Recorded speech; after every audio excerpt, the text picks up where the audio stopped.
A very warm welcome to all of you. Today we are here again to discuss about Linux operating system, and the subtopics of today's lecture shall be firewalls, disk concepts and web space. This time again the mode of communication and discussion about these topics shall be bilingual, that is both Hindi and English. So let's have a wonderful start.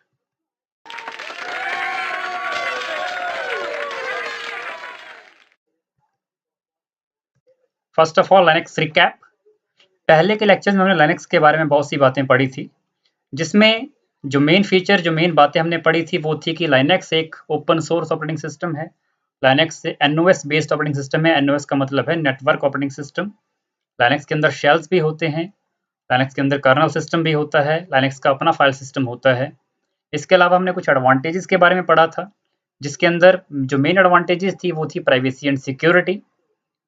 और ये जो privacy and security दो advantage थी, इनको focus किया गया था password और एनक्रिप्शन के ऊपर। यानी कि पासवर्ड और एनक्रिप्शन दो हमारे पास ऐसे मैकेनिज्म थे जो कि एडवांस तरीके से प्राइवेसी और सिक्योरिटी जो है लिनक्स के अंदर प्रोवाइड कर रहे थे।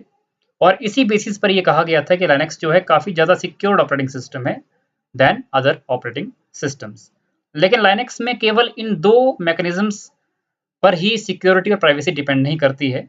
इसके अलावा भी कुछ और फीचर्स, कुछ और एप्लीकेशंस हैं जिन पर हमारे डाटा की प्राइवेसी और सिक्योरिटी डिपेंड करती है। और उन्हीं फीचर्स में से, उन्हीं एप्लीकेशंस में से एक हमारे पास एग्जांपल रहता है, वो है फायरवॉल्स, जो कि हमारा आज का पहला टॉपिक भी है। तो आइए स्टडी करते हैं फायरवॉल्स के बारे में। फायरवॉल्स फायरवॉल्स होती क्या हैं? Firewall is a network security system that filters and controls the traffic of data in network on a predetermined set of rules। यानी कि फायरवॉल क्या है? ये एक नेटवर्क सिक्योरिटी सिस्टम है जो कैसे काम करता है? ये फिल्टर करता है और कंट्रोल करता है किसको? ट्रैफिक ऑफ डाटा को, जो कि नेटवर्क के अंदर होती है। किस बेसिस पर?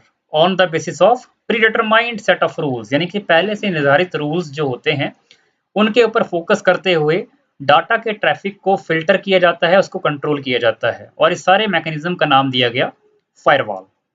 अगर हम दूसरे शब्दों में कहें तो फायरवॉल जो है वो इंटरमीडियरी है, सिस्टम है between the device and internet.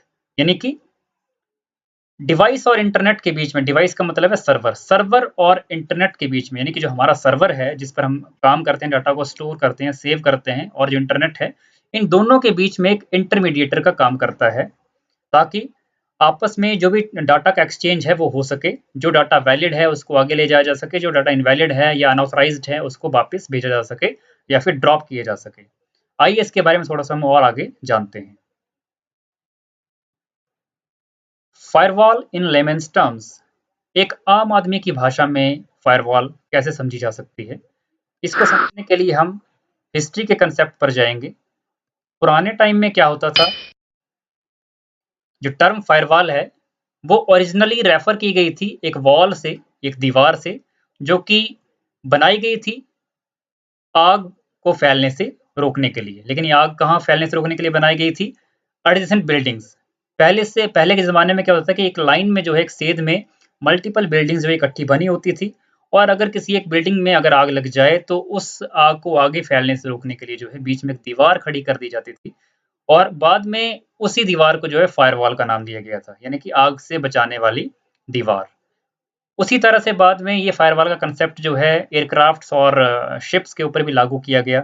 उसमें ये कहा गया कि जो इंजन कंपार्टमेंट है और जो पैसेंजर कंपार्टमेंट है, उसके बीच में एक मेटल शीट रख दी जाएगी या खड़ी कर दी जाएगी।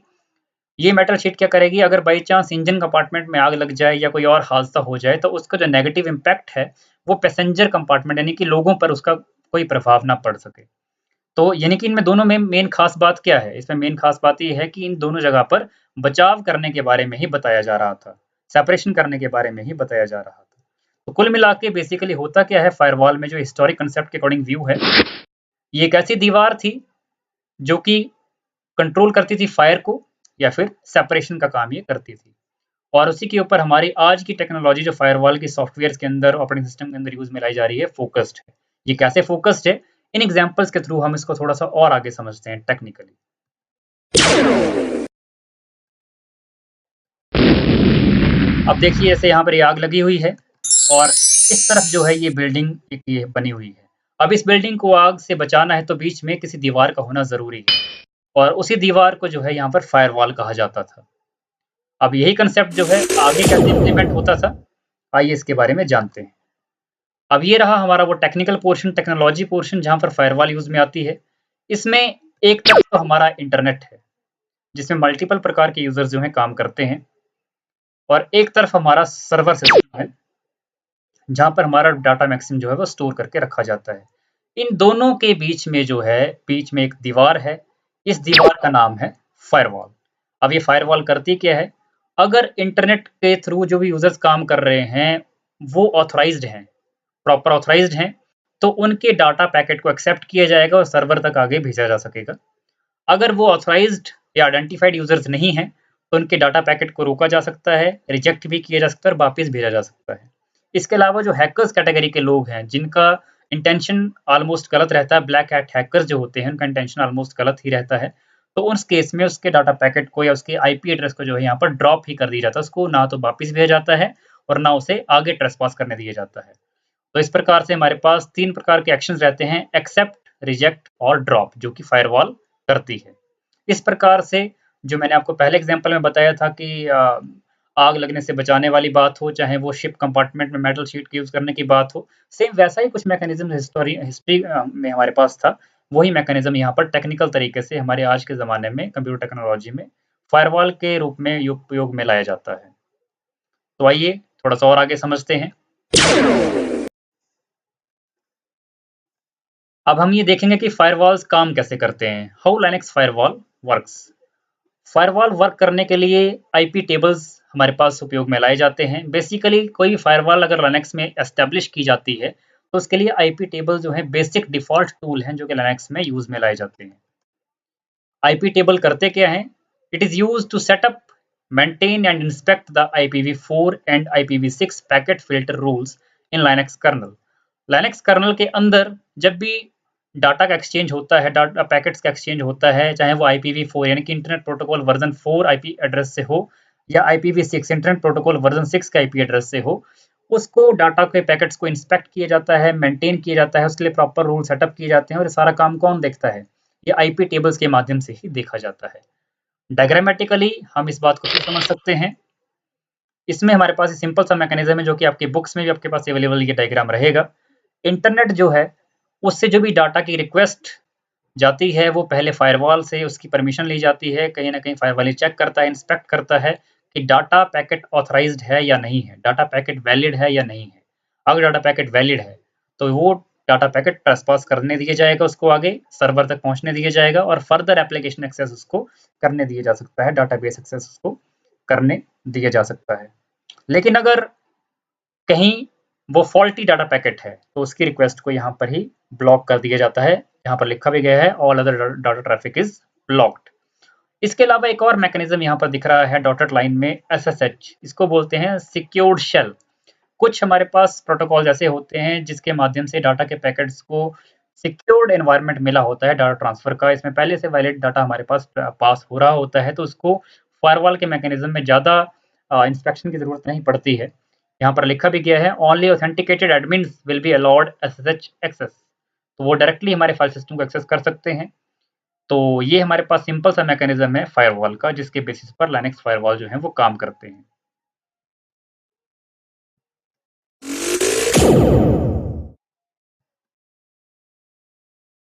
टाइप्स ऑफ फायरवॉल्स, ये हमारा अगला टॉपिक रहेगा। इसमें फायरवॉल का जो पहला टाइप है वो है सॉफ्टवेयर फायरवॉल और जो दूसरा टाइप है वो है हार्डवेयर फायरवॉल। अब ये सॉफ्टवेयर और हार्डवेयर फायरवॉल होते क्या हैं, इसके बारे में हम थोड़ा स्टडी कर लेते हैं। Software firewall is an application that is installed on a server which restricts and controls networks access to the machine। यानी कि सॉफ्टवेयर फायरवॉल क्या है? ये एक एप्लीकेशन है जो कि इंस्टॉल की जाती है सर्वर के अंदर, जो कि डाटा के ट्रैफिक को रिस्ट्रिक्ट करता है, कंट्रोल करता है। हार्डवेयर फायरवॉल की बात करें तो ये फिजिकल डिवाइस है, similar to a server, server की तरह ही होती है, जो कि रिस्ट्रिक्ट करता है, कंट्रोल करता है नेटवर्क के एक्सेस को टू द मशीन। यानी कि इन दोनों में सिमिलरिटी की बात क्या है, ये एक एप्लीकेशन है और ये एक फिजिकल डिवाइस है। इसमें सॉफ्टवेयर की फॉर्म में हम जो है डाटा एप्लीकेशन को इंस्टॉल करते हैं और इस केस में फिजिकल फॉर्म में इंटरनेट और हमारे सर्वर्स के बीच में जो है डिवाइस को रखा जाता है, पैकेट फ़िल्टरिंग या फिर डाटा पैकेट्स की फ़िल्टरिंग करने के लिए, डाटा पैकेट्स की इंस्पेक्शन करने के लिए। इसका थोड़ा हम एग्ज़ाम्प्लीफाई करेंगे आगे डायग्राम्स के फॉर्मेट में।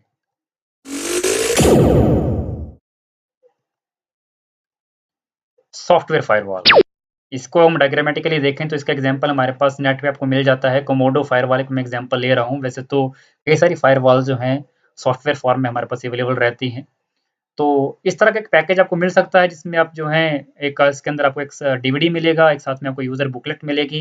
इंस्ट्रक्शंस को फॉलो करते हुए जो है आप इंस्टॉलेशन कर सकते हैं और इस तरह से आपकी सॉफ्टवेयर फायरवॉल जो है अंदर काम करना शुरू कर देती है। अगर हम हार्डवेयर फायरवॉल की बात करें तो हार्डवेयर फायरवॉल के केस में हमारे पास ये सिंपल सा मैकेनिज्म रहता है जिसमें इंटरनेट जो है वो तो पब्लिक नेटवर्क है, उसमें किसी प्रकार का डाटा जो है पास हो सकता है, आगे बढ़ सकता है, लेकिन बीच में जो ये आपको ब्लैक कलर का बॉक्स दिख रहा है बेसिकली हार्डवेयर फायरवॉल है जो सारे डाटा को यहाँ पर रोक रही है और उसके बाद इंस्पेक्ट करने के बाद ही ऑथराइज डाटा को आगे पास होने दे रही है। जो ब्लू लाइन आपको दिख रही है बेसिकली ऑथराइज डाटा है, प्रोटेक्टेड डाटा है, जो कि आपका एक सिक्योर्ड फॉर्म ऑफ डाटा आगे ट्रांसफर हो रहा है डिफरेंट कंप्यूटर्स के ऊपर। तो इस प्रकार से हम देख सकते हैं कि जो हमारे सॉफ्टवेयर फायरवॉल है और जो हार्डवेयर फायरवॉल है ऑलमोस्ट काम ये सेम ही करते हैं, लेकिन इसमें इसकी जो है अवेलेबिलिटी सॉफ्टवेयर फॉर्म में है और इसकी as a physical device availability यहाँ पर रहती है। नेक्स्ट टॉपिक हमारे पास है basic disk concepts. Disk concepts के बारे में हमारे को थोड़ा ब्रीफली पता होना ही चाहिए, क्योंकि हमारी हार्ड डिस्क ही है जिसमें आपका ऑपरेटिंग सिस्टम जो है लोडेड रहता है। बाकी पार्टीशंस जो हैं सी ड्राइव है, डी ड्राइव है, ई ड्राइव, एफ ड्राइव है, ये सारे ड्राइव्स जो हैं कहीं ना कहीं डिस्क के अंदर ही बनते हैं, हार्ड डिस्क के अंदर ही बनते हैं और हमारा जो मैक्सिमम डाटा का स्टोरेज का काम है वो इन्हीं डिस्क के अंदर जो है किया जाता है। तो ये चेक करते हैं डिस्क कंसेप्ट के बारे में कि डिस्क क्या है, कैसे काम करता है। All the data and information is stored in storage media. This storage media can be a hard disk, USB disk और CD, DVD। कोई प्रकार का डाटा है वो स्टोरेज मीडिया में ही स्टोर किया जाएगा, ये सभी जानते हैं। और स्टोरेज मीडिया में जो एग्जांपल्स हैं इसको डाटा को स्टोर करने के लिए वो हैं hard disk drive, USB disk, CD या फिर डीवीडी। बड़ा जो डाटा स्टोरेज मीडिया है वो बेसिकली हार्ड डिस्क ड्राइव ही है और ये डिवाइड किया जाता है अलग अलग प्रकार के डिविजन्स में जिनको बेसिकली हम पार्टीशन भी कह देते हैं। आपने देखा होगा C drive, D drive, E drive, basically वो उनको हम पार्टीशन ही कहते हैं।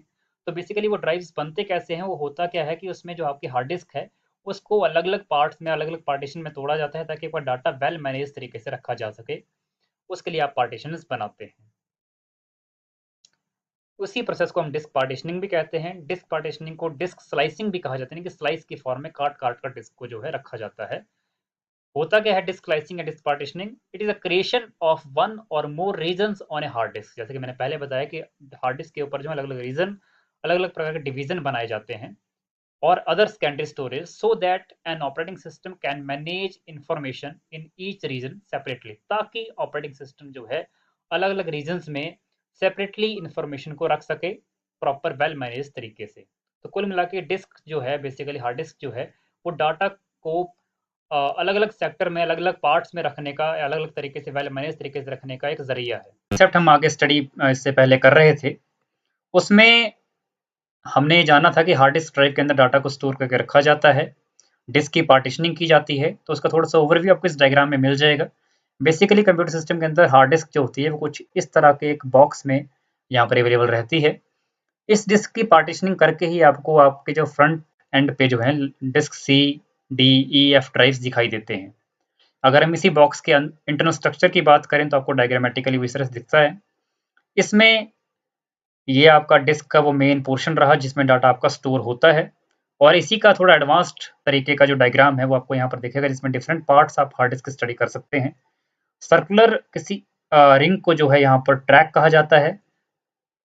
इसी के किसी शॉर्ट से छोटे से भाग को जो सेक्टर कहा जाता है और लगभग 4 सेक्टर्स को मिलाकर यहाँ पर जो है क्लस्टर बनता है। डिस्क के अपने प्लेटर्स होते हैं और साथ में यहाँ पर रीड राइट हेड होते हैं जो कि डाटा को रीड और राइट करने का काम करते हैं। राइट करने का मतलब है कि डाटा को यहाँ पर सेव करने का काम जो है इन रीड राइट हेड्स के माध्यम से किया जाता है। रीडिंग का मतलब है कि जो डाटा आपने राइट कर दिया है उसको दोबारा रीड करना और रैम के माध्यम से फ्रंट पे स्क्रीन पर सामने लेकर आना।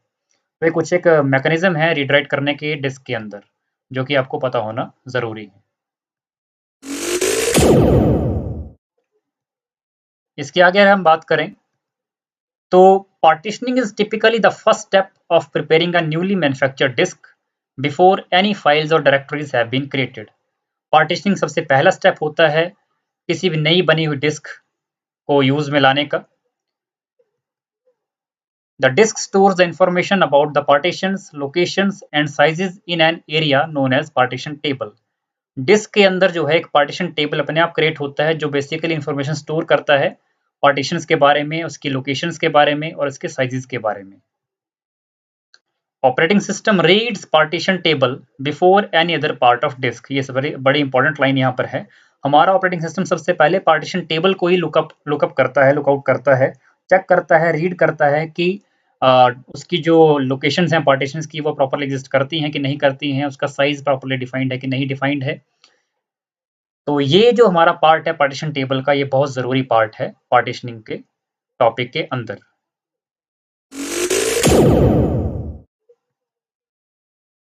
अगर हम इसके थोड़ा आगे बढ़ें तो डायग्रामेटिकली हम यहाँ पर देख सकते हैं कि न्यू जो ड्राइव है बिल्कुल ब्लैंक इस तरह से खाली होती है। लेकिन जब इस ड्राइव को हम यूज़ में लाने की कोशिश करते हैं, यानी कि पार्टीशनिंग कर देते हैं, तो सबसे जो आउटर मोस्ट रीजन है उसमें पहला जो हमारा सेक्टर 1 है, आप यहाँ देख रहे होंगे सेक्टर 1 की बात की है, cylinder number 0, head number 0, sector number 1, यानी कि स्मॉल पार्ट जो रेड कलर में दिखाई दे रहा है आपको यहाँ पर है, ये बेसिकली एमबीआर होता है, जिसको बोलते हैं मास्टर बूट रिकॉर्ड। सबसे पहले यही बनता है। कभी भी डाटा का रीड राइट होता है, नई डिस्क को यूज में लाया जाता है, तो उस टाइम पे पहले से पहले एमबीआर ही बनता है। ये एमबीआर अपने पास होल्ड करता है पार्टीशन टेबल को और कुछ अन्य इन्फॉर्मेशंस को जो कि ज़रूरी होती हैं। हमने पहले भी पढ़ा कि सबसे पहले हमारा जो ऑपरेटिंग सिस्टम है वो पार्टीशन टेबल को ही ढूंढता है। तो कहीं न कहीं जो एमबीआर है उसकी जो यूज़फुलनेस है वो काफ़ी बढ़ जाती है, तो इस फाइल को हमेशा सिक्योर करके ही रखा जाता है। इसके अलावा जो हमारे पास यहाँ पर सी ड्राइव है, डी ड्राइव है या कोई ई ड्राइव होती, तो वो सारी पार्टीशनिंग जो है कुछ इस तरह से होती है। सी ड्राइव सबसे पहले, डी ड्राइव उसके अंदर, ई ड्राइव उसके और अंदर, इस तरह से। और जब बाद में यही ड्राइव जो है इसका एक फॉर्मेट उसको दे दिया जाता है, जो फैट या एनटीएफएस फॉर्मेट की हम बात करेंगे आगे अभी। तो फॉर्मेटिंग करने के बाद जो है कुछ हमारा डिस्क का स्ट्रक्चर है वो इस तरह से दिखाई देता है।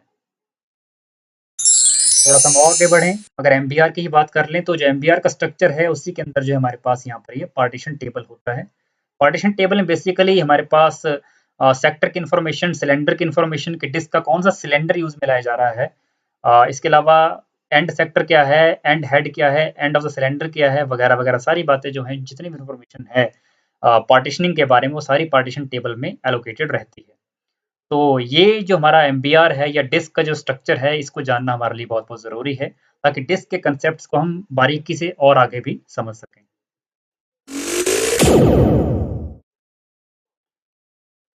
Each partition then appears in the operating system as a distinct logical disk that uses part of the actual disk.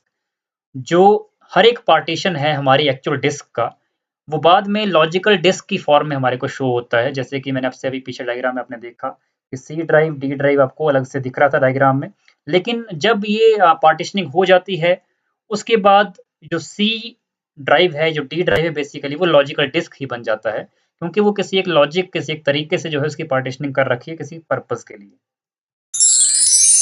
तो डायग्रामेटिकली अगर हम देखें तो सी ड्राइव सबसे बाहर, डी ड्राइव उसके अंदर और ई ड्राइव सबसे इनर मोस्ट ट्रैक में। और स्पीड की अगर हम बात करें तो यहाँ पर एरो लगा है, इंक्रीजिंग ऑफ स्पीड जो है बेसिकली सी ड्राइव की स्पीड ज़्यादा होती है, डी ड्राइव की एक्सेसिबिलिटी थोड़ी उससे कम हो जाती है, ई ड्राइव की स्पीड की एक्सेसिबिलिटी थोड़ी और कम रहती है। तो इस तरीके से हम ये बात कर सकते हैं, क्योंकि सबसे आउटर रीजन जो वो सी ड्राइव का रहता है, डी ड्राइव का उसके अंदर का, ई ड्राइव का उसके अंदर का। हालांकि कंप्लीट तो ये डिस्क एक्चुअल डिस्क है, लेकिन लॉजिकली डिस्क कैसे डिफाइन हुई? Logical drive C, logical drive D, logical drive E, यानी कि logical disk E, logical disk D, logical disk E, और यही आपको कंप्यूटर में जो है बाद में दिखाई देती है। थोड़ा और अगर इसको हम डिफाइन करें तो जो फिजिकल स्ट्रक्चर हमारे डिस्क का है वो कुछ इस तरह का रहता है, लेकिन वही स्ट्रक्चर लॉजिकल फॉर्म में कैसे डिफाइन होता है? Partition 1, partition 2, partition 3, partition 4। Partition 1 में मान लेते हैं सी ड्राइव था, जैसा कि ये है। पार्टीशन 2 में मान लेते हैं डी ड्राइव था, पार्टीशन 3 में मान लेते हैं ई ड्राइव था, और सो ऑन करते हुए एफ ड्राइव भी हो सकता है, उसके लिए पार्टीशन 4 यहाँ पर दे रखा है। तो जो फिजिकल फॉर्म है उसमें तो आपको सिलेंड्रिकल डिस्क दिखाई देती है, लेकिन जो लॉजिकल फॉर्म है उसमें आपको जो है disk C, disk D, disk E, यानी कि पार्टीशन 1, पार्टीशन 2, पार्टीशन 3 दिखाई देता है। और आगे पढ़ें तो लीनियर वे में जो हमारा डिस्क का पार्टीशन है वो कुछ तरह से रहता है। सबसे पहले हमारे को डिस्क में एमबीआर दिखाई देता है, आपने पहले भी देखा। उसके बाद उसके अंदर पार्टीशन टेबल्स बने होते हैं। उसके बाद पार्टीशनिंग मेनली तरीके से शुरू होती है। कैसे? यहाँ पर डिस्क सी की बात कर लेते हैं, यहाँ डिस्क डी, यहाँ डिस्क ई, और ये हमारे पास टोटल एंटायर डिस्क यहाँ पर दिखाई गई है कि टोटल डिस्क के अंदर क्या-क्या पार्ट होते हैं। एक बार फिर कैप कर रहा हूँ आपको, एमबीआर, पार्टीशन टेबल, फिर बाद में डिस्क के पार्टीशन जो कि local disk C, local disk D, local disk E, कुछ इस तरह से। अगर आगे हम बात करें तो डिस्क की जो मैनेजमेंट है, यानी कि जो आपकी ये डिस्क की मेमोरी है, फुल मेमोरी है, मान लेते हैं कि जैसे यहाँ पर एग्जांपल दे रखा है, जो बेसिक डिस्क आपके पास है वो 698 लगभग ये 700 या 750 जीबी तक का ये आपके पास टोटल ड्राइव होगा। उसमें से 698 जीबी आपको यूज़ के लिए मिल रहा है। कुछ आपका स्पेस जो है वो किसी पर्पज़ के लिए, रिकवरी पर्पज़ के लिए, कुछ और फाइल्स फीचर्स के लिए जो है ऑलरेडी विंडोज़ कैप्चर कर लेती है। तो 698 जीबी को जो यहाँ पर ब्रेकआउट इसका जो है वो किया गया है, ब्रेकअप किया गया है। कुछ जीबी यहाँ पर है, कुछ एमबी यहाँ पे है। विंडोज़ 7 यहाँ पर इंस्टॉलेशन की थी, उसके लिए ड्राइव का पार्टीशन यहाँ कर रखा है। 108 जीबी का ड्राइव यहाँ पर बना रखा है। 11 जीबी का पार्टीशन कुछ और कर रखा है। इसके अलावा कुछ मेमोरी खाली भी रह सकती है। तो ये सारी मेमोरी को जो है आप इसकी डिस्क को मैनेज कर सकते हैं, डाटा मेमोरी के साइज़ को श्रिंक भी कर सकते हैं, एक्सपैंड भी कर सकते हैं। वो सारा काम आपको कहाँ मिलता है? डिस्क मैनेजमेंट नाम की फैसिलिटी के अंदर। आप जब भी कंप्यूटर मैनेजमेंट एक्सेस करते हैं, जब माई कंप्यूटर पे राइट क्लिक करेंगे वहाँ पर आपको डिस्क मैनेजमेंट या ड्राइव मैनेजमेंट या कंप्यूटर मैनेजमेंट का ऑप्शन मिलता है। उसके अंदर जाकर आपको जो है फर्दर डिस्क मैनेजमेंट का ऑप्शन भी दिख जाता है। तो वहाँ पर जाकर आप मेमोरी के साइज़ को डिस्क ड्राइव के साइज़ को एक्सपैंड या कॉन्ट्रैक्ट भी कर सकते हैं। ये आपके अपने ऊपर, आपकी अपनी सुविधा के ऊपर डिपेंड करता है कि आपने किस ड्राइव को कितना साइज़ यहाँ पर देना है। थोड़ा और आगे बात करें तो जो अभी हमने ड्राइव्स के डिफरेंट साइज़ेस पढ़े, बेसिकली जैसे यहाँ पर ड्राइव की बात करें, तो ये जो डिफरेंट पार्ट्स हैं आपको फ्रंट पे कैसे दिखाई देते हैं बाद में, जब आप इसकी पार्टीशनिंग साइज़िंग कर देते हैं प्रॉपर तरीके से। तो देखो रिकवरी की ड्राइव यहाँ पर 10 जीबी की थी, लेकिन फ्रंट में आपको कैसा दिखाई देता है माई कंप्यूटर के अंदर जाके? रिकवरी डी, कुछ इस तरह से बार्स बनी होती हैं। वैसे अगर सी ड्राइव की बात करें, बैक एंड पे तो ऐसा है, जो ऑपरेटिंग सिस्टम खुद मैनेज कर रहा है, लेकिन फ्रंट एंड पे कैसा है? वो इस तरह से दिखाई देता है। तो जस्ट जो फ्रंट पे आपको दिख रहा है बेसिकली वो बैक साइड पे कुछ इस तरह से डिस्क मैनेजमेंट की फैसिलिटी के माध्यम से मैनेज किया जाता है। अगर थोड़ा और आगे बात करें, बुक में आपके पास ये डायग्राम यहाँ पर मिलेगा आपको। इसमें यहाँ पर डिस्क दे रखा है, डिस्क पार्टीशन दे रखा है, फाइल सिस्टम दे रखा होगा और फाइल ऑब्लिक डायरेक्टरी भी दे रखा है। ये बेसिकली है क्या? इस तरह से सबसे पहले डिस्क, बाद में डिस्क की पार्टीशनिंग की गई।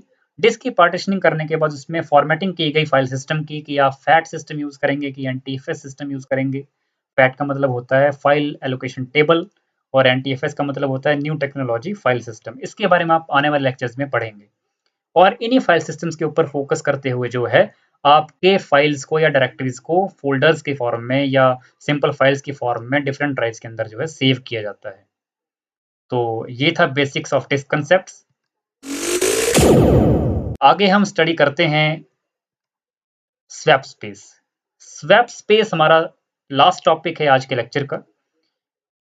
इसके बारे में स्टडी करने के लिए इसकी डेफिनेशन जानना जरूरी है। तो देखते हैं, swap space in Linux is used when the amount of physical memory that is RAM is full. Basically swap space कब काम आता है लिनक्स में? जब हमारे पास फिजिकल मेमोरी यानी कि रैम जो हमारे पास सिस्टम के अंदर होती है वो फुल हो जाती है। Swap space can be a dedicated swap partition, a swap file, or a combination of swap partitions and swap files. Basically swap space कैसे बनता है? ये दो चीज़ों को मिलाकर बनता है या फिर सिंगली भी एग्जिस्ट कर सकता है, जैसे कि आप यहाँ बताया गया है। या तो स्वैप स्पेस के लिए स्वैप पार्टीशन बनाना पड़ेगा जो कि रिकमेंडेड होता ही है, या फिर इसको स्वैप फाइल की फॉर्म में रख सकते हैं, या फिर दोनों चीज़ों का कॉम्बिनेशन करके भी स्वैप स्पेस क्रिएट किया जा सकता है। If the system needs more memory resources and the RAM is full, inactive pages in the memory are moved to the swap space। होता क्या है कि जब रैम की मेमोरी जो है वो फुल हो जाती है और उस केस में अगर आपको कुछ मेमोरी की किसी प्रोसेस को चलाने के लिए मेमोरी की ज़रूरत पड़ती है, तो कहाँ से मेमोरी आप लाएँगे? तो आप एक काम ये कर सकते हैं कि जो पेजेज़ मेमोरी के अंदर इनएक्टिव हैं, आप उनको वहाँ से हटा दें। और ये जो पेज हटाने की बात है, ये एक्चुअल में पेज हटाकर कहाँ भेज दिए जाते हैं? स्वैप स्पेस के अंदर, ताकि रैम के अंदर कुछ जगह जो है क्रिएट हो सके किसी दूसरे प्रोसेस को भी यूज़ में लाने के लिए। तो स्वैप स्पेस बेसिकली क्या है? Swap space is a space on hard disk which is a substitute of the physical memory. तो ये वही बात है कि जब रैम की मेमोरी फुल हो जाती है तो उस टाइम पे एज़ अ सब्स्टिट्यूट जो है रैम का जो है यहाँ पर हार्ड डिस्क के किसी स्पेस को बना दिया जाता है और वो स्पेस बेसिकली क्या होता है? वो स्वैप स्पेस होता है।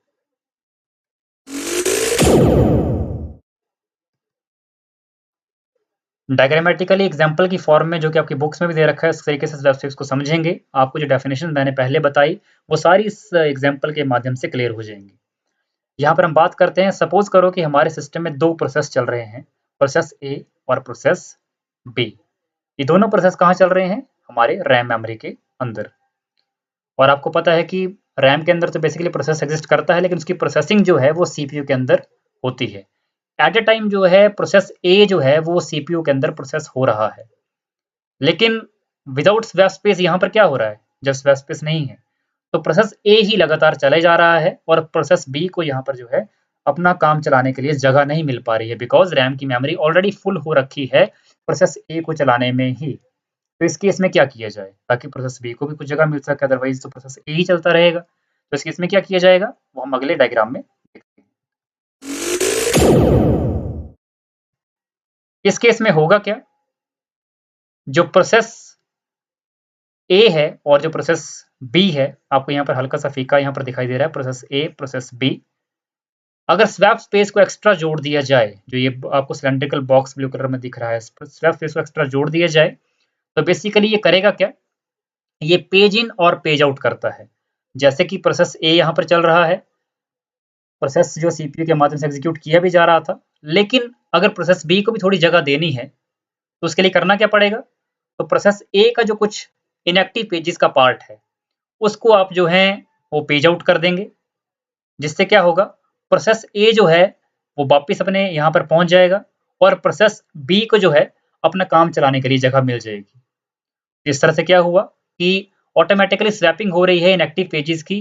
जो इनएक्टिव पेजेस यहाँ पर हैं, जिनका काम हो चुका था, प्रोसेस के कुछ पार्ट्स का काम, कुछ पेजेस का काम हो चुका था, वो वापस भेज दिए गए और प्रोसेस बी को वापस आने में, यहाँ पर रैम के अंदर आने में जगह मिल सकी, ताकि बाद में प्रोसेस बी चल सका। तो हुआ क्या?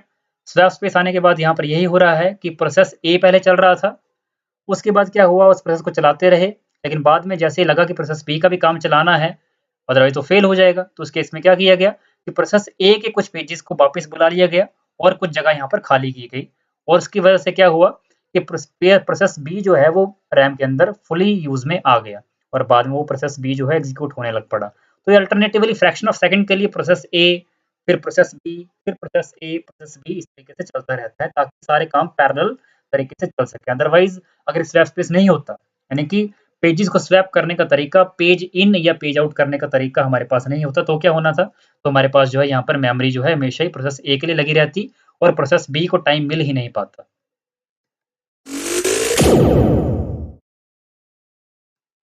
Page in, page out and virtual memory, ये हमारे पास इंपॉर्टेंट टॉपिक है, इंपॉर्टेंट टर्म्स हैं जो कि अभी थोड़ी देर पहले हमारे पास सामने आई हैं। पेज इन, पेज आउट होता क्या है, ये स्टडी करते हैं। Page in, the process of moving idle memory pages from RAM to swap space is known as page out. इसमें सबसे पहले पेज आउट का मतलब ये है कि जो मेमोरी पेजेस जिनका उपयोग या जिनकी स्थिति जो है वो आइडल हो चुकी है रैम के अंदर, जिनका कोई खास यूज अभी रह नहीं गया है, उन पेजेस को रैम से वापस बुला लिया जाता है और भेजा कहाँ जाता है? स्वैप स्पेस के अंदर, क्योंकि उनका भी कोई यूज नहीं है। तो जिन पेजेस का यूज है उन्हीं को मेमोरी के अंदर रहने दिया जाता है। इस प्रोसेस को बोलते हैं पेज आउट, यानी कि पेजेस को, जो आइडल पेजेस हो चुके हैं उनको आउट कर देना रैम से। दूसरा है पेज इन, ये होता क्या है? The process of moving required memory pages back from swap space to the RAM is known as page in, यानी कि स्वैप स्पेस में जिन पेजेस की रिक्वायरमेंट अब रैम को पड़ रही है प्रोसेस को चलाने के लिए, उन पेजेस को स्वैप स्पेस से उठाकर रैम में भेजा जाता है, यानी कि इन करवाया जाता है, उस प्रोसेस को बोलते हैं पेज इन। इसमें देखिए कॉमन सी बात है, पहले जो आइडल पेजेज़ हैं उनको आउट कर दिया जाएगा तो रैम में कुछ जगह खाली हो जाएगी और बाद में स्वैप स्पेस से उन पेजेज़ को इन करवाया जाएगा जिनकी ज़रूरत प्रोसेस को चलाने के लिए पड़नी है। इस प्रकार से इन और आउट ही सिस्टम में चला रहता है, स्वैपिंग के सिस्टम में चला ही रहता है और इस पूरे प्रोसेस में एक आगे टर्म हमारे पास कॉइन हुई है, वो है वर्चुअल मेमोरी। इसके बारे में स्टडी कर लेते हैं। Virtual memory is the combination of RAM and the disk space that running processes can use। जो भी प्रोसेस रन कर रहे होते हैं उनके लिए मेमोरी की रिक्वायरमेंट होती है, तो उसमें रैम तो हमारे पास हेल्पफुल है ही, लेकिन डिस्क का कुछ भाग और भी यूज़ में आता है, जिसको हम स्वैप स्पेस बोल रहे थे। तो स्वैप स्पेस जो है, एक्स्ट्रा भाग हम रैम के लिए यूज़ में लेकर आए थे साथ में, रैम को सपोर्ट करने के लिए। तो RAM plus swap space actual में दोनों मिलाकर जो है वर्चुअल मेमोरी बनती है और ये कहा भी गया है यहाँ पर swap space is the portion of virtual memory. क्यों हुआ portion? Because virtual memory basically है क्या? रैम और डिस्क स्पेस यानी कि स्वैप स्पेस का कॉम्बिनेशन। तो हम लिख भी सकते हैं और कह भी सकते हैं कि virtual memory is equal to RAM plus swap space.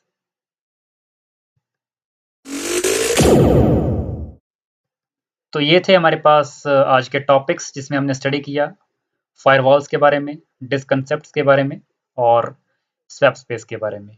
ये तीनों ही टॉपिक लिनक्स में काफ़ी इंपॉर्टेंस रखते हैं बिकॉज़ लिनक्स की जितनी फंक्शनैलिटी है, लिनक्स की जितनी भी एडवांस फीचर्स हैं, लिनक्स को सिक्योर कहा जाता है या लिनक्स को फास्ट एग्जीक्यूटिव ऑपरेटिंग सिस्टम कहा जाता है। ये सारा चीज़ें क्यों हैं? बिकॉज़ लिनक्स के कुछ एक ऐसे स्पेशल फीचर्स हैं जो कि इसको बाकी ऑपरेटिंग सिस्टम से अलग बनाते हैं। अगर इन टॉपिक्स के बारे में आपको कोई भी क्वेरी हो तो आप मुझसे संपर्क कर सकते हैं। कमेंट कर सकते हैं वीडियो के ऊपर या फिर मेरे से आप इस ईमेल पर जुड़ सकते हैं, अपनी क्वेरीज़ भेज सकते हैं, ताकि मैं आपको उनके बेस्ट सॉल्यूशन प्रोवाइड कर सकूँ। तो इसी तरह जुड़े रहिए हमारे लेक्चर्स के साथ। Thank you very much.